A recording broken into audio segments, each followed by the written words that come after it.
Newcastle United bersiap untuk memasuki sebuah era yang baru. Klub yang berjuluk The Magpies ini resmi diakuisisi oleh Pangeran Arab Saudi, yakni Mohammed bin Salman. Hal ini menjadikan Newcastle sebagai klub dengan pemilik yang terkaya di dunia.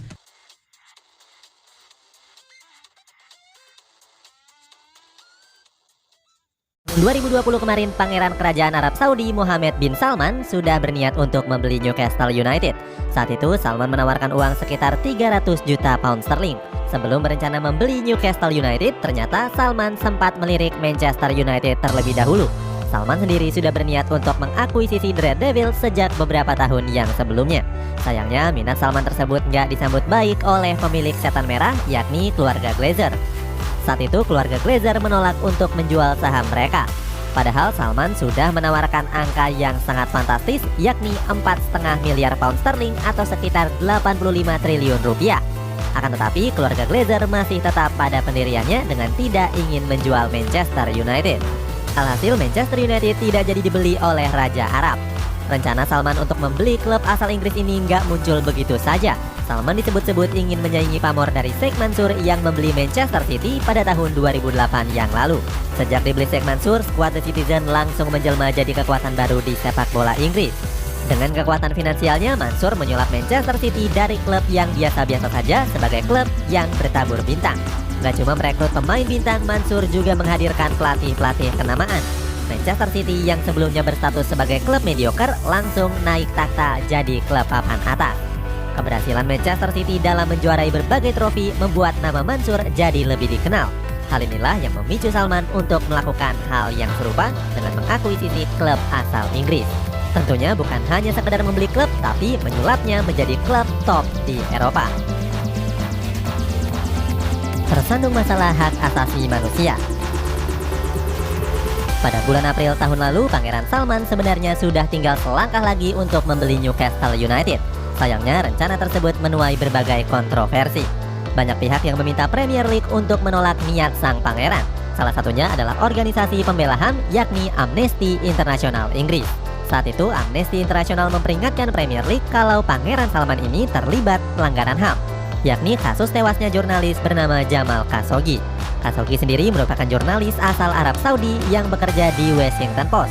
Khashoggi sendiri dikenal sebagai jurnalis yang kerap mengkritik pemerintahan kerajaan Arab Saudi, termasuk sang putra mahkota. Pada tahun 2018, Khashoggi ditemukan meninggal dunia di Turki. Saat itu, Khashoggi diketahui mengunjungi konsulat Saudi di Turki dan gak pernah terlihat lagi. Saat itu, pemerintah Arab Saudi mengaku kalau Khashoggi sudah pergi meninggalkan konsulat. Akan tetapi, tunangan Khashoggi yang menunggu di luar gak pernah melihatnya lagi. Pemerintah Arab Saudi terbukti menyimpan kematian Khashoggi selama 2 minggu.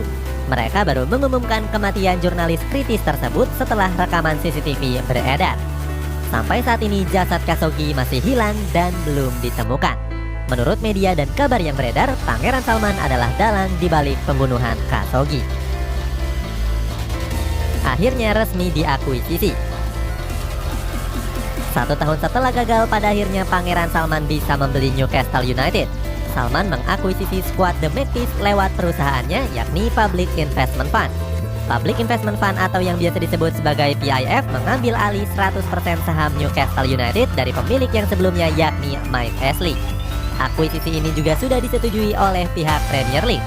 PIF sendiri menegaskan kalau dana pembelian saham Newcastle United bukan berasal dari kas negara Arab Saudi. PIF juga bertekad menyulap Newcastle United menjadi tim papan atas Premier League. Selain itu, mereka juga berjanji akan mengelola skuad The Magpies secara profesional. Keberhasilan Salman dalam mengakuisisi Newcastle United ini juga gak terlepas dari selesainya masalah siaran Premier League yang melibatkan Arab Saudi dan stasiun televisi beIN Sports. Sebelumnya, Arab Saudi memblokir siaran Premier League yang ditayangkan oleh beIN Sports. Akan tetapi muncul BOQ yang menayangkan laga Premier League di Arab Saudi secara ilegal. Arab Saudi sebenarnya sudah membantah kalau mereka terlibat dengan stasiun pembajakan tersebut. Akan tetapi beredar fakta kalau BOQ berkantor di ibu kota Arab Saudi, yakni Riyadh. Hal ini membuat beIN Sports jadi meradang dan menuding Arab Saudi telah melindungi pembajakan siaran. Walaupun begitu, kedua pihak sudah berdamai. Dirayakan besar-besaran. Akuisisi Pangeran Salman terhadap Newcastle United ini mengakhiri kepemilikan Mike Ashley yang sudah berlangsung selama 14 tahun lamanya. Pengusaha asal Inggris ini mendapatkan penolakan dari para pendukungnya. Alasannya, Ashley dianggap gagal dalam mengelola klub kesayangan mereka. Di bawah kepemilikan Ashley, Newcastle United sudah beberapa kali nyaris bangkrut. Salah satunya terjadi pada tahun 2018, yakni pada akhir tahun pertama Ashley menangani skuad The Magpies. Berakhirnya era Ashley dan masuknya Pangeran Salman membuat pendukung Newcastle bersuka cita. Mereka bahkan berpesta di depan markas Newcastle United, yakni St. James Park. Saat itu mereka terlihat berlompat-lompat sambil menyanyikan chant Newcastle United. Beberapa bahkan terlihat saling merangkul satu sama lain dan beberapa lainnya melemparkan botol berisi air ke udara. Selain itu, para penggemar Newcastle United juga mengibarkan beberapa bendera besar lambang The Magpies yang didominasi dengan warna hitam dan putih. Bahkan ada juga pendukung Newcastle United yang pakai baju gamis sebagai lambang dukungan terhadap pemilik yang barunya. Euforia penggemar Newcastle United juga terlihat di mana mereka terus merayakan akuisisi sampai malam hari. Momen ini juga beredar di berbagai media internet dan juga media sosial. Sukacita ini juga dirasakan oleh legenda Newcastle United yakni Alan Shearer. Mantan bomber timnas Inggris ini berharap akuisisi sang pangeran Saudi membawa perubahan yang positif. Menjadi klub terkaya. Newcastle United kini berstatus sebagai klub dengan pemilik terkaya di dunia.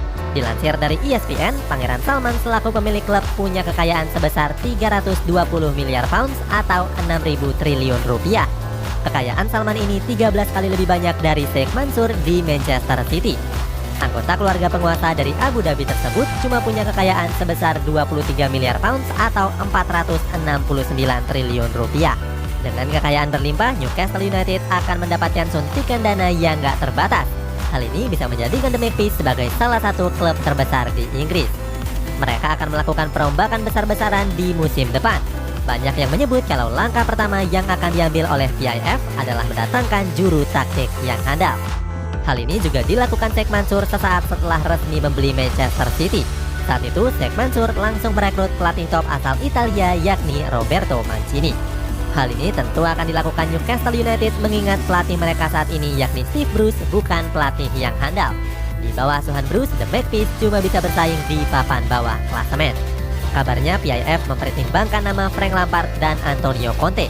Conte sendiri sudah meraih kesuksesan besar pada musim lalu dengan memenangkan Scudetto bersama Inter Milan. Selain pelatih, PIF juga sudah menargetkan sejumlah nama pemain-pemain yang mentereng, mulai dari Dusan Vlahovic, Paul Pogba, Kylian Mbappe, dan Erling Haaland. Dengan sokongan dana dari Pangeran Arab Saudi, rasanya Newcastle United bisa mendatangkan mereka secara bersamaan. Itu adalah hal yang mudah terwujud asalkan tidak terbentur dengan peraturan financial fair play. Itulah kronologi lengkap tentang Newcastle United yang bersiap dengan era barunya. Bagaimana pendapatmu? Apakah Newcastle United bisa lahir sebagai klub papan atas Liga Inggris atau bahkan bisa memonopoli Liga Inggris? Coba tulis pendapatmu di kolom komentar di bawah ini.